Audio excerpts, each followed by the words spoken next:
कौन है वो मोदी का पहाड़ी शेर जिसने लिखी पाकिस्तान की पर्दे के पीछे की बर्बादी, किया ऐसा सलूक, उड़ गई शहबाज शरीफ की नींद, दिखाया घर में घुसकर सॉलिड सीन। जिसके आगे दुश्मन मुल्क भी जोड़ते हैं हाथ, वो है मोदी का इकलौता हनुमान। 80 साल की उम्र में भी कर डाला पीओके में ऐसा कांड, ताउम्र नहीं भूल पाएगा कंगाल पाकिस्तान। हिंदुस्तान की मिट्टी की चुकाई मोदी के हनुमान ने कीमत, चंद मिनटों में भर डाला पाकिस्तान में फियर। जेम्स बॉन्ड वाले अंदाज में किया ऐसा खात्मा, कांप उठी शहबाज की आत्मा। हिंदुस्तान की मिट्टी की कसम, नहीं छोड़ेंगे पाकिस्तान को हम, इस बात को सच कर दिखाया है मोदी के हनुमान ने, जिसने पाकिस्तानियों की ऐसी बर्बादी पर्दे के पीछे लिखी, जिसने मोदी का भी दिल जीत लिया। जब पाकिस्तान के लोग चैन की नींद सो रहे थे, शहबाज शरीफ आराम फरमा रहे थे, तभी 80 साल के पहाड़ी शेर ने वो कर दिखाया जिसके बारे में किसी ने कल्पना भी नहीं की थी। इतना ही नहीं, जब हम और आप भी सो रहे थे तब पाकिस्तान की नींद उड़ी हुई थी, क्योंकि आधी रात में ही करीब 1 बजे मोदी के पहाड़ी शेर ने मिसाइलों की बरसात कर आतंकियों को जहन्नुम पहुंचा दिया था। खबरों की माने तो सेना के एयर स्ट्राइक में करीब 100 आतंकी मारे गए। ये हम नहीं बल्कि तमाम इंटरनेशनल मीडिया संस्थान कह रहे हैं। ये संस्थाएं पाकिस्तान के हालात की तस्वीरें ला रही हैं। इससे पता चलता है कि भारत ने पहलगाम का बदला कैसे लिया। इन हमलों को राफेल, सुखोई जैसे फाइटर जेट्स या फिर बेहद आधुनिक ड्रोन से अंजाम दिया गया। आपको बता दें, आतंकियों ने जिस तरह से पहलगाम में अटैक किया था, उसमें कई के सुहाग उजड़े थे।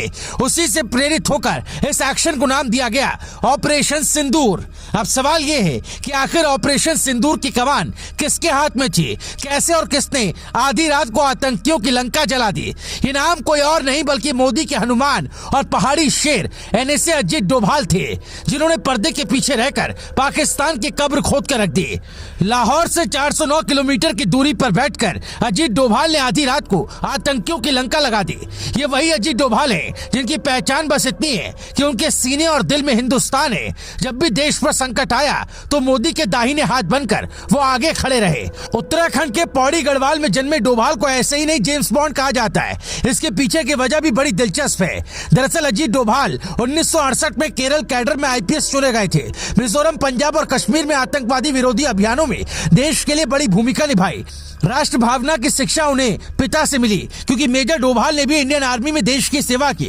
डोभाल जन्म के साथ ही देश के भ्रमण पर निकल जाते हैं, क्योंकि उनकी शुरुआती पढ़ाई राजस्थान के अजमेर मिलिट्री स्कूल में होती है। तो 1967 में आगरा यूनिवर्सिटी में अर्थशास्त्र में पोस्ट ग्रेजुएशन की डिग्री लेते हैं और 1968 में केरल कैडर से IPS चुने जाते हैं। इजराइल की मोसाद हो या फिर अमेरिका की खुफिया एजेंसी, हर किसी के लिए डोभाल रहस्य है। कंधार में आतंकियों के साथ मीटिंग करना, विमान में जाकर सभी की जान बचाना, ऑपरेशन कोई भी हो, डोभाल नए रूप में आते हैं, कभी रिक्शा वाला तो कभी जासूस। अजीत डोभाल एक इंटरव्यू में ऐसी बातें करते हैं जिसका मतलब हर भारतीय अगर समझ पाए तो वो समझ पाएगा कि राष्ट्र प्रेम किसे कहते हैं। ऐसा बताया जा रहा है कि पाकिस्तान की बर्बादी की पटकथा अजीत डोभाल ने लिखी थी। PM मोदी को एक एक जानकारी दी जा रही थी। जब पाकिस्तान में अटैक हो रहे थे तब PM मोदी रात भर जगे थे, उन्हें पल पल की खबर दी जा रही थी। ऑपरेशन सिंदूर की मंजूरी अजीत डोभाल ने ही पहले PM मोदी से ली थी। ऑपरेशन सिंदूर में आतंकी ठिकानों का पता लगाने में NTRO ने अहम भूमिका निभाई। इसके बाद सभी ठिकानों को ध्यान से चुना गया और दूसरे दौर के लिए हर एक पल पर नजर रखी गई।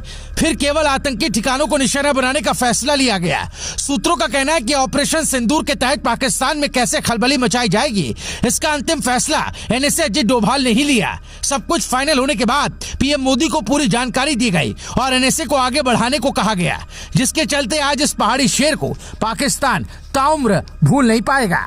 ब्यूरो रिपोर्ट, राइशो मरे।